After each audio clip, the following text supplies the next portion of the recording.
Stadium here in the Fijian capital, Suva, paradise is stretching things a little. The weather over the last couple of days has been absolutely atrocious. In fact, 24 hours of continuous rain on day one saw the second day's play abandoned. The good news is today, finals day, is that the sun is out and play will continue. There's been as much drama off the field as there has been on during this tournament. Obviously, the court ruling on Friday, an unfavourable one for Super League, has had some effect. But Andrew Voss, we've been here nearly a week. It's been some amazing... The attack that time was Nagao and wrapped up on the 30-metre line by Shelford. And now they work it back to that right-hand side with some quick hands. Kubawai straightens up. Back inside, an awkward pass for Korotamana. It's still the Fijians' attack. Now there's a chance on the left side. They looked on the inside. The pass came from Nagao. Look at the hands of the Fijians. You'd reckon they're playing on a dry paddock. Navali now with the ball. He pops the pass out the back. A little knock on. No, says the referee. Korobata kept it going. Sung-Etu now away to Kubawai. Kubawai throwing dummies. Brings a man inside. He steps.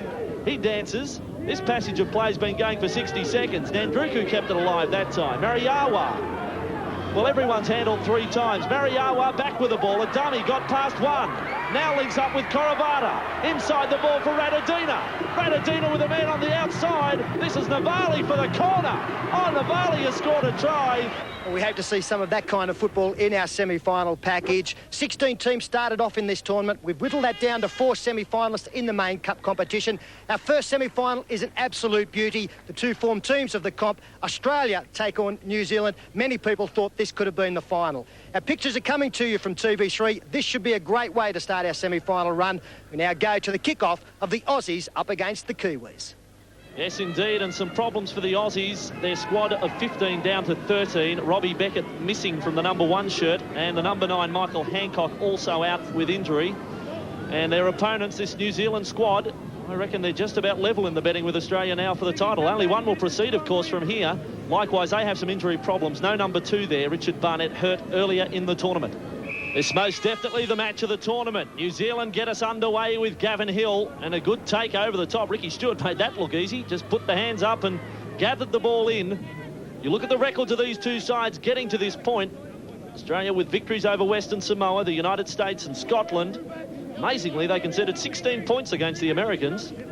And New Zealand yet to concede a point. They've beaten France, Japan and Ireland as Hetherington went on a little trip over to the right-hand side of the ground. Made 5 metres. And in his first outing amongst this illustrious company, Jason Hetherington has been absolutely superb in their matches through to this semi-final. Powerful in defence, always backing up. Ricky Stewart reversing play across to Brett Mullins. Creates an overlap for Andrew Eddinghausen. Tutupu coming across. ET's got too much speed.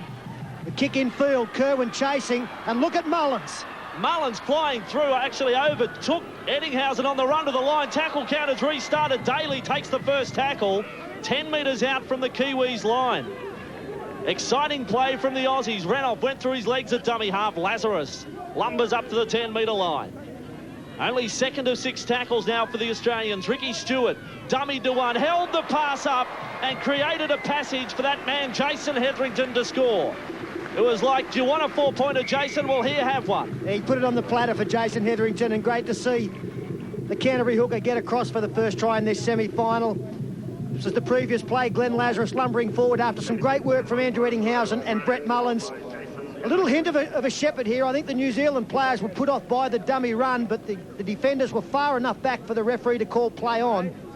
And Hetherington improved the position to make the conversion attempt a much easier one for Ricky Stewart. A great start there. Pretty ordinary defence on the far side from New Zealand. They allowed Eddinghausen into open space much too readily. Well, Ricky Stewart skimmed the underside of the crossbar with his conversion attempt for no goal. 4 points to 0, so a matter of centimetres could prove the difference in the end if we have a match decided by just 2 points. And as always between these 2 countries, this is a real grudge match. A lot of these New Zealand players were involved in the World Cup in England at the end of last year. That was the game that Matthew Ridge had an opportunity in the semi-final to knock the Aussies out. He missed and they went down in extra time. Although none of these Australian players were there, they'll be looking to exact some revenge. Ruben Wiki taken over by... Well, it's got to be... I thought it should have been a penalty. A key point there. And first a penalty for over the sideline, then second for back-chatting. So penalties in a count-back situation are very, very important. New Zealand on the attack with Hoppy, the captain. able to muscle his way through the first tackle. Attempted effort from Mullins. Then wrapped up by Hetherington and Renoff. They're short on the right side. The pass came away to Hill. Hill away to Vagana. And New Zealand have struck back with great effect. 4 points all. And again, a fairly soft try scored there. Some good work by Nigel Vagana to get the ball down just inside the corner post. But pretty easy work. Sean Hoppy set the play up. He's been, I think, the best performer in the whole tournament. He's been absolutely great leading this New Zealand side. And then Gavin Hill throwing the pass out to Vagana. Wendell Saylor, and he was back on his own line, so he was never going to stop the man getting to the try line, just sliding across. His only chance was putting him into touch, and he had too much room. Oh, what about the conversion? Sensational. Well, Vagana, the try scorer, but Gene Namu, in the meantime, has landed a conversion attempt from the sideline. And, well, they're as rare as hen's teeth, aren't they, in this tournament? Kicks like that. So New Zealand in front. Over the green and gold, 6 points to 4, and Lazarus hits the ball up. Quick hand from Daly, juggled by Eddinghausen and put down. And he had some open space in front of him too, E.T. And that's the moment. And Stacey Jones feeds and wins the scrum. It's Henry Paul tackled centre field. Good shot too of the jumper of Andrew Eddinghausen, the green, gold and blue of the Australians at this tournament. Now, Tony Iro turned that ball back inside for Mark Carter. For All Black, probably reasonably at home in these sort of heavy conditions. He'd rather not have them, but he's used to them as Wiki. Such a strong player. Gets it up to the 30-metre line. Tackled by Steve Renoff, who adjusts the headgear. After making the tackle, the pass slipped back now to Wiki. He manages to get away from the defence of Hetherington. And the Kiwis, 29 metres out from the Australian line, and getting a little too close for comfort as far as the Aussies are concerned, as Namu across to Iro. Stepping back in field is Tatupu. Thrust out a left arm fend, works twice for him, then slipped a pass around the corner. Wasn't touched by an Australian player. No, says the referee. And 5 tackles up for the Kiwis. Well, they've either got to go to the air here with the big bomb or try and get one into the in-goal area. Gene Namu along the ground into the in-goal area. Brett Mullins turned around, loses the football. Well, he's held it between his legs, Brett Mullins, and in doing that has remained in the field of play. Oh, that's an amazing effort from Brett Mullins. Not deliberate. It was the best possible result, wasn't it? It looked like it might have been a line dropout conceded. Wendell Saylor now takes a loopy pass in front of his own posts. Good stepping takes him to the 8-metre, 10-metre area. They've got numbers to the left-hand side here. Ricky Stewart sees that and spreading his players. And then a quick switch of play. David Furner with his first touch of the ball. An energetic player, David Furner, heavily involved in the Aussies' earlier matches as Ricky Stewart reefs this one downfield off the right boot. Headed towards the sideline. It bounces once, now a second time. And picked up by Kerwin as he comes back infield. Wrong foots the defence. More or less slip in the mud. Now a good switch of play to Hoppy. Hoppy away now to Carter. Carter can't get it up to halfway, so the net gain was probably 1 metre from the time they picked up the ball. Not a tactic we've seen a lot of in this Nines tournament. As Nigel Vagana gets into open spaces, some good cover defence coming across from Laurie Daly. The tackle made 18 metres out. Australia kicked on the 3rd tackle. That gave possession to New Zealand. And now they have a chance with a couple left up their sleeve. And some nice hands again from them. Tafai.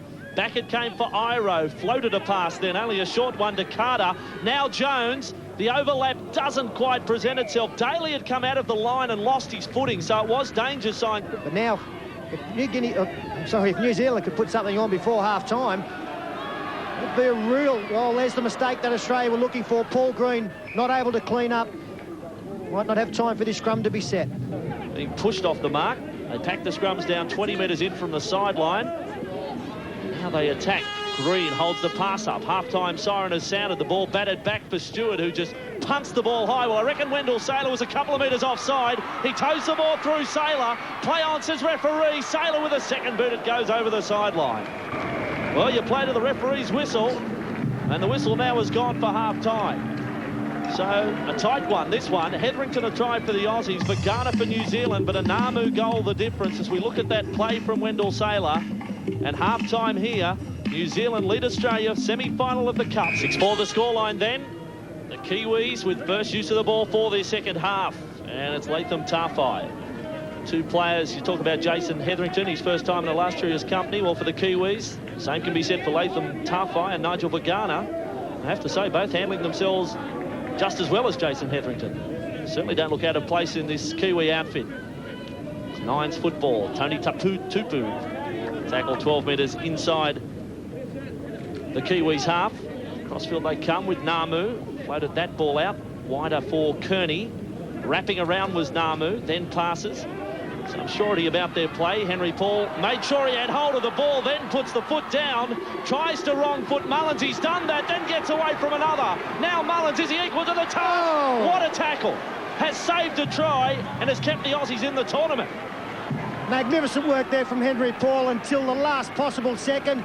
Brett Mullins actually got his arm on the football, the hand able to bring it out of the grasp of that man, and that tackle there will get Australia through to a berth in the final. Still have to come up with the points, of course, but Mullins at first attempt had been wrong-footed, turned around by Henry Paul. So then Mullins really had to go into overdrive to catch it.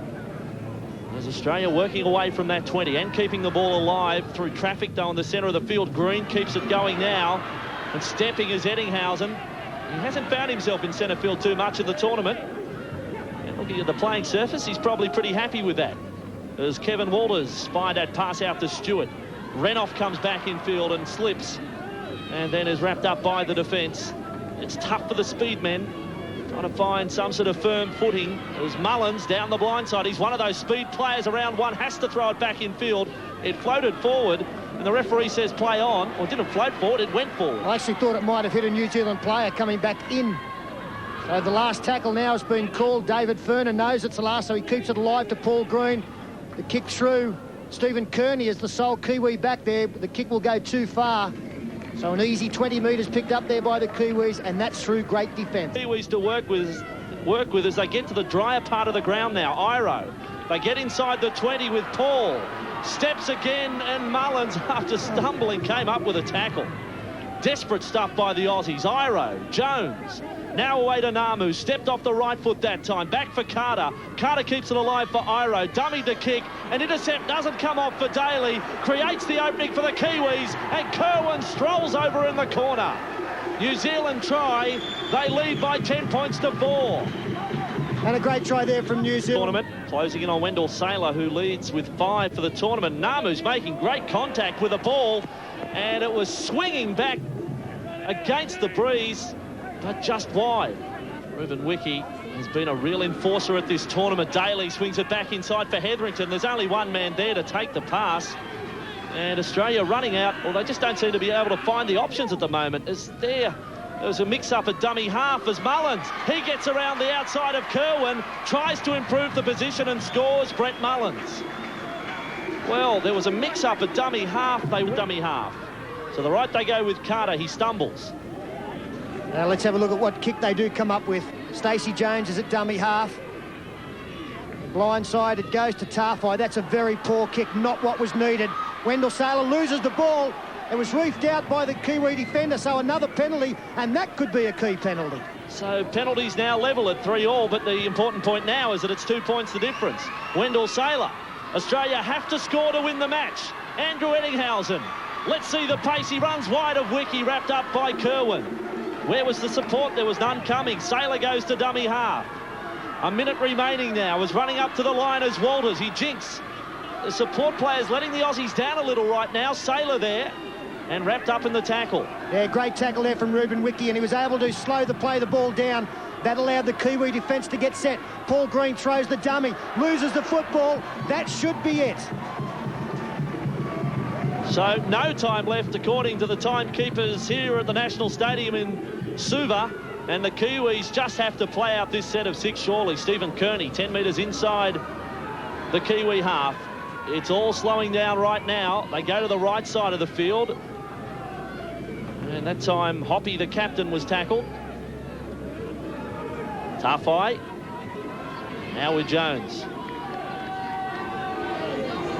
Still 5 metres inside their own half. Australia unable to force an error from the Kiwis as Tarfai, safety first football out of dummy half. By my count, that is the 4th tackle. The half-time, or rather the full-time hooter has sounded, and Jones puts the match to bed by reefing it over the sideline. And the Kiwis are through to the final. They have toppled the tournament favourites 10 points to 8. Vagana, Namu and Kerwin the try scorers, or rather Vagana and Kerwin the try scorers. Namu with a goal, and for the Aussies, Hetherington and Mullins. Australia will have to be content with a playoff for third and fourth. Here with Papua New Guinea and England, they've conceded just 4 points in the tournament. Wins over Tonga, Morocco and Italy. They're not great scalps. Their toughest test is against this side right here. Papua New Guinea, they've played attractive football. They're skippered by number 9, Elias Payo. Stanley Jean did a dummy half duties. A pass from Wesley. Now CO, watch him run. There's a nice short pass. PNG running downfield with Payo, the captain. He dummies to CO on the inside. Payo lobs it over the top to CO. What a try to Papua New Guinea, and finished off by Robert CO. What about the pace of the skipper? Thick set. Elias Payo sets up the try. Great try, that one. And again, we stress in these conditions, amazing football to keep the ball alive. The support play from PNG, first class once again. And Robert CO, the man we were talking about, comes up with the first of this semi-final. Payo, the little dummy, that committed 2 defenders. Both Radlinski and Smythe were forced to go to the Papua New Guinea captain. And Robert CO, always thinking, brings the ball around under the post. Magnificent ball back inside, and CO had done a good job to stay alive. He'd thrown an earlier pass. A great start for the PNG team. And this try here sets up what should be a pretty easy conversion attempt, and it is. And Robert CO, the man on screen there, 3 tries for the tournament. And Papua New Guinea, 7 tries all up now into their 4th match. And there's a good shot of the mud, the slush that the players have to contend with. You can only imagine what it was like on the first day, where we had basically 36 continuous hours of rain, as Wesley straightens up. Great ball. Papua New Guinea playing some sparkling football now. Over halfway they go. Payo's off again. Look at him run. Papua New Guinea are playing sensational football, and there's the big somersault to finish. Well, he's not the prettiest bloke to look at, but boy, he can play some football. Elias Payo and T-line. The ball now with Horton. Horton offloaded that time to Flynn. Flynn on the outside. Wood charges for the line, steps back inside. He's a big, big winger, this bloke, Martin Wood, from the Keighley club in England. And the English side get their first points right on the stroke of half-time. And that's exactly what was needed as we go into the break in this semi-final.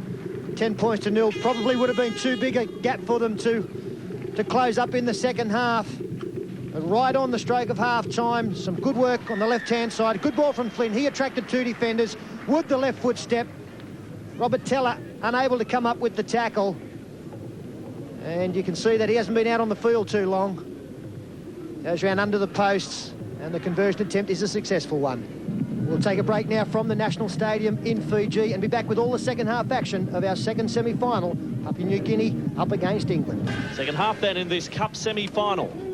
Looking to go right through to the final match of the tournament. England running from left to right for this second half. And it was a nice work at the back to prevent the ball over the dead ball line. They used basically all of their body to stop the ball. Jack Kipsey. Now with the ball, Bruce Mamando. Entertaining first half, it certainly was. 10 points to 6.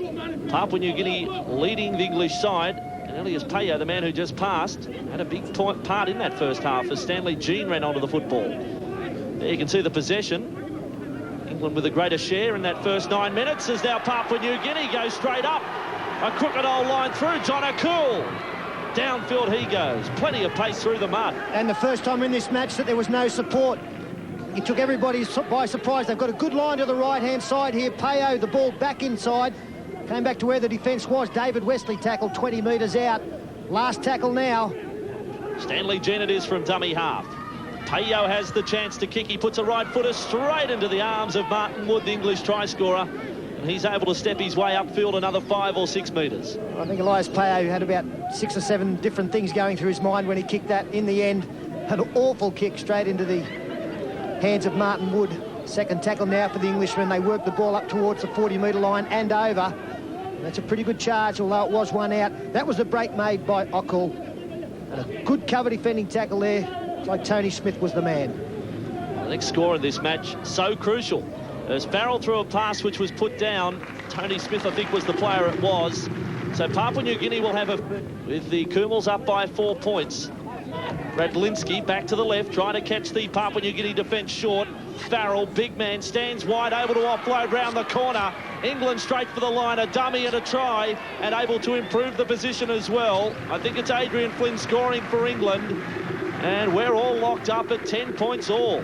Good try. Excellent try there from England, and very good hands to The initial. conversion attempt from Martin Pearson doesn't break our deadlock.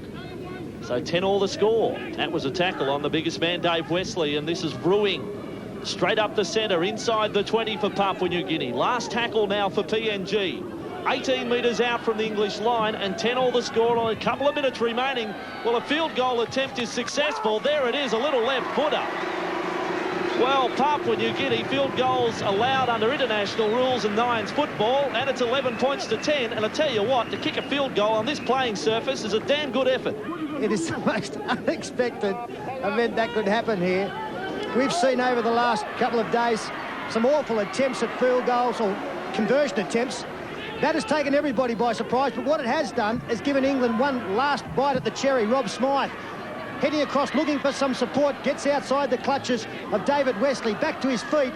They've really got a chance here, England. They've got 5 left up their sleeve, 20 metres to go. And attacking a disjointed defensive line on that occasion. Blindside play. Away goes Pearson. Able to slip the pass around the corner to Martin Wood. Well, there might just be enough time for a restart of play, but for the moment, it is England in front. 14 points to 11, and believe me, they'll be in no hurry. Attempt. There's the left footer from Farrell across the face of goal. He had enough power. So according to the local timepiece, there's no seconds left. Payo from halfway. They go to the left side of the field. Brewing away. They need something special, Papua New Guinea. The goose step, 2 of them from Kalpa. Well, they've got the big line to the right-hand side. They'll look to keep the ball alive at all costs. This will be a very exciting finish. Payo across to Seo. Seo then caught and passed away to Mamando. Dropped the ball behind him for Seo to pick up. Now there's 2 steps, 3 steps, past 3 players. Back for Payo. Payo straightens things up, links up there with Teller. Papua New Guinea over the top, just 10 metres out from the line. Then the pass comes back, they'll score. What a try to David Wesley. Papua New Guinea have won this match and are through to the final. What a performance. Yeah, the crowd are ecstatic, the players are ecstatic. And a fitting finish to what's been a very exciting semi-final. The big man gets across. David Wesley after some... What about this? Robert Seo steps on the same blade of grass 3 times, but he keeps play alive. Elias Payo looked as though he'd gone back the wrong way. There was support on the far side. And eventually Mamando, a beautiful offload to one of his forward teammates. And David Wesley gets the try that takes him through to the final of the World Nines. Only just got the ball down. The reaction from the Papua New Guinea players is something special. Jubilation from the entire squad and from the crowd. So Papua New Guinea 15, they've defeated England 14 and through to the final. So a great... There, the captains out, Laurie Daly, likewise Michael Hancock, and also the 13, Steve Renoff. So some of the gloss off this match as they battle for 3rd and 4th. And the English side, they've also had problems since day one. No Gary Connolly, who was due to wear jumper number 1. And poor old Nick Pickney, spare a thought for him. He's still back at the hotel, the team hotel, where he's been for the past 5 days with a stomach virus. So all the best to Nick. But the English side to do battle here with the Aussies. And Australia to start as favourites. There's now Lazarus. Support stood back with Green. Floats the pass to Saylor. Again that battle with Flynn, and he went straight past him. Saylor. 15 metres out from the line before he's tackled by the number 6 Smith. As Australia stay on the attack, Walters and Green. Green showing the ball, throws a long pass all the way to Robbie Beckett. He goes for the corner and scores. Fair try to the Aussies. Robbie Beckett scores over the top of Rob Smythe. Play going from one side of the field to the other. Very good ball movement. And England 5 metres out from the Australian line. Martin Wood this time at first receiver. Wide ball to Sculthorpe, and both attacker and defender slipped before they'd laid a hand on each other. There's the English side. There's a short pass almost to Shepherd. Taking advantage of the fact there was no marker from the Australians. That was good work. Still got a couple up their sleeve, and they've gone the right side too. They've got the overlap if they can promote the ball. A good dummy thrown by Martin Wood, taken by the Australians. Radlinski went inside, and that just put enough doubt in the mind of the Australian defender. I think it was Andrew Ettinghausen who came up. No, in fact, it's Paul Green who missed the tackle, and Martin Wood does a good job there going cross-field. It was 3-on-2. And Paul Green there just had a little bit of a look at the man going inside to receive the pass. And that was enough for Wood to slide through. And the Australians with a restart from halfway. It's Jason Croker. He just seems to get bigger and bigger each season. Have a look at him now. He's ready to make a move into the front row. There's the pass under the arm from Stewart. And what about the pickup from Sculthorpe? Paul Sculthorpe has picked the ball up. Fingertip control on the bounce after Ricky Stewart tried something a little fancy. And England have their second try, a double strike in the space of 60 seconds. We've mentioned on quite a few occasions through this tournament the youth in lines. And England lead Australia by 10 points to 4. 35 metres out from the English line. Over the top came Cantillon. They come to the right with Stewart.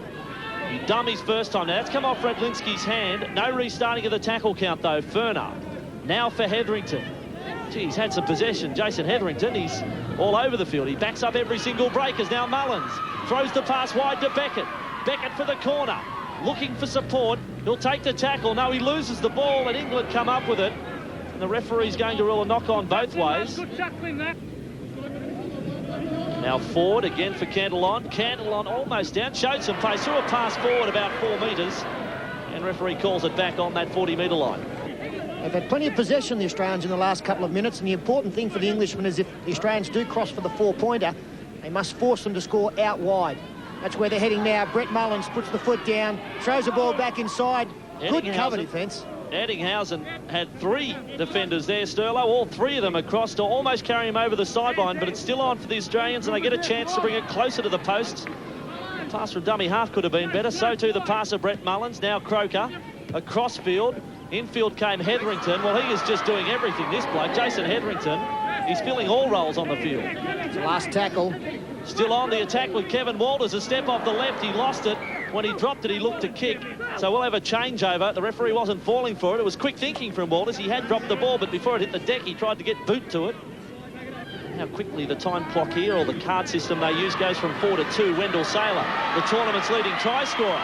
Well, you want some individual brilliance. You got it right now with Wendell Saylor. 80-metre run. He's been a real crowd favourite, Wendell. Will he try a dive at the finish? No, a conventional put down. He's been a crowd favourite, Wendell Saylor. Not a favourite of Adrian Flynn. Unfortunately, the English number 4 is the man that's turned inside out again by the footwork of Wendell Saylor. And we mentioned earlier in the tournament, Wendell, it's a leaner Wendell Saylor this year.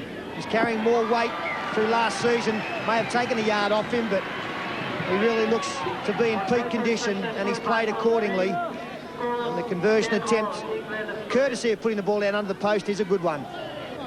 So extra time looking on the cards here at 10-all. And it is a sudden death extra time. First scorer will win.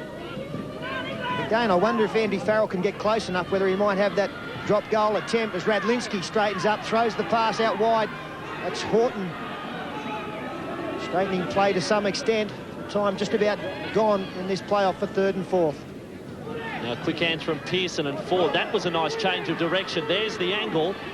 Catching the Australians napping now with Flynn. Well, he didn't even try a step. He tried to run over the top of Jason Croker, and he'll bring you down every time as Lazarus completes regulation time with a tackle on Martin Pearson. So 18 minutes gone, 10-all the score, and Lazo's got the look on his face. What, we've got to go a little bit longer? Well, you do. There's Hetherington with Ferner. One off the ruck, back inside for Hetherington. Then Stewart, quick switch of play to Lazarus. A hard pass to Eddinghausen. He comes back in field, finds top gear quickly, and Martin Wood makes a tackle that twists the body out of shape of Andrew Eddinghausen. Now back to Stewart. Stewart away to Croker.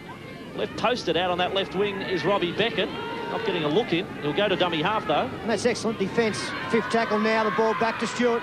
Wendell Saylor wanted him to kick wide. That will have been a knockback from David Ferner. He throws the dummy left and right. Got support, Robbie Beckett will score. No! Takes the corner post as far as I'm concerned, although the linesman's gone into the in-goal area and says a try. I think it was Adrian Flynn who got across to make what would have been his best tackle of the match, and he's awarded the try to Robbie Beckett. Maybe the linesman wants a break, but it did appear as if Beckett's legs had taken the corner post. Let's watch it again. Only the replay can tell us if he's 100% right. David Ferner got the one-hander away to a flying Robbie Beckett. In fact, it's Tony Smith who came up with a valiant effort. Oh, his feet have taken the corner post. That's a very poor decision. No doubt in the world that Beckett's feet hits the corner post before planting the ball. Well, and that angle had probably looked a little bit better for the Australians, but the decision has been awarded. Yeah, it's a tough one, isn't it? That's why video replays make it, in some cases, even tougher. So a try to Robbie Beckett. Australia win by 4 points and claim third position here at the World Nines. Australia 14, England 10. Interesting to see which team does settle the best in this game. Imagine the Papua New Guinea side would be fairly nervous. They would have played in many finals. As Nigel Vagana, the ball out in front of Sean Hoppe, throws the dummy, steps back inside, and that's a great run. He had no room to move, and he still found an extra 10 metres. Robert Taylor came up with a tackle, 6 on 6. As now Henry Paul stepped off the left, locked his footing there, and then was able to wrong foot the defence coming up in Wesley. Would have been a big collision if Wesley got the little bloke Henry Paul. Namu, some quick hands. Iro looks to pass over the top, holds it up. As Sio got in there to make the tackle. Last for the Kiwis, but they're only 10 metres out from the line. Quick hands from Vagana, and the captain, Sean Hoppe, scores for New Zealand. Namu, Vagana, then Hoppe, and New Zealand start just the way they wanted. 4-0, the first set of 6. We've seen... You're at the National Stadium in Fiji. Lovely ball to Sio. Even better ball back inside to Tila. Then on the outside to James Copps. You'll cop that every time. Great try from Papua New Guinea. James Copps scores, and I'll make an amend. I will amend what I said at the start of the match. The support is definitely with Papua New Guinea. Yes, I've got to agree with that. The crowds erupted as one as James Copps was put away by a very good play there from the number 6, Robert Taylor. Again, I think it was a mistake made by the winger. Nigel Vagana did not need to come in. Conversion attempt from in front of this try here was unsuccessful. In the meantime, it's New Zealand on the attack inside the PNG quarter. They lead by 2 points. Tony Iro picks up a man on the outside to Tupu, just 12 metres out from the line. They had a chance to go the blind side. Now it's headed there. Quick hands from Namu. They should score. Hoppe on the left wing this time. Well, what a player he is. That's 5 tries for the tournament to the New Zealand captain. Right wing, left wing, play him anywhere. He's a great finisher. Yeah, he's my player of the tournament, Sean Hoppe, the New Zealand captain. Very close to half-time. He's extended the lead. Coming back in field. Plenty of determination. Plants the ball down. So New Zealand 10 lead Papua New Guinea 4. Cup final here in Suva. With some work to do. Down by 6 points. New Zealand 10, Papua New Guinea 4. And they really do need to score first in this second half, and Mamando cleaned up over the top of the tackle. Yes, that try just before half-time was a real blow to PNG's chances as David Wesley gets into space. Oh, look at them go, Stanley Jean. Is it Stanley who's sprinting away, or is it Kipsey? In any case, they can run the 100 in about 10 seconds flat. What a remarkable try, Wesley setting it up, but when you can explode on the line like that, well, it's good night. Papua New Guinea strike within 30 seconds. Yes, I think you'll find it is Stanley Jean sliding up on the outside of a strong charge from David Wesley. Through one tackle, in behind the defensive line. Stacey Jones came up with the tackle, and then the head went back. A despairing dive from Tafai. That was to no avail, and Stanley Jean starts off the second half beautifully, and it's continued on by his captain, Elias Payo. He converts the try. 10 points all in the early seconds of the second half. As now Gavin Hill goes to the line, puts the ball under the arm, spins out of tackles. That's a great run. Might even see him get to the line. He's got 5 people hanging off him. Oh, what about that? Gavin Hill's still going. Now, make sure to play the ball.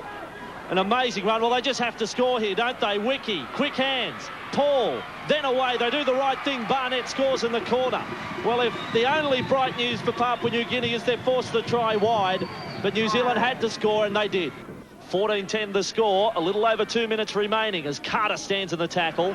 Elects not to pass, and it was a good tackle from Mamando, who's been just about the best of the big men, or the forward players in the Papua New Guinea side. There's some quick hands. Ruben Wiki extends now. Will he need Kerwin? He picks up Kerwin. This could be the cup final. CO chases, doesn't stop him. Kerwin scores for the Kiwis, and I do think the cup title is going the way of New Zealand. Little doubt about that, and the one thing that New Zealand have done very well throughout this tournament is take advantage of the overlap safely. Can they rub a bit of salt into the wound as that's flicked on nicely from Barnett? They're away again. Hoppy back to Barnett.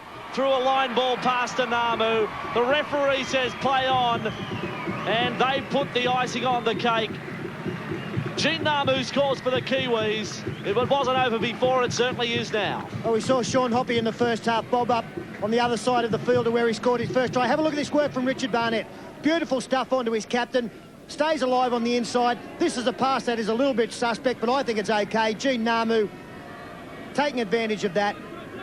And that does wrap things up. It's been a valiant effort from the Papua New Guineans, but the Kiwis, they did the tough work. They got rid of the Aussies in the semi. Now they've taken out the final. So full time, and the arms raised. Gene Namu. The Kiwis win it by 26 points to 10. It was a lot tighter than that. Certainly the last 2.5 minutes changed that scoreline greatly. But there's no doubt about it. The Kiwis have been the best side at this tournament. And I'll say by quite a margin, certainly their defensive effort well above other teams. New Zealand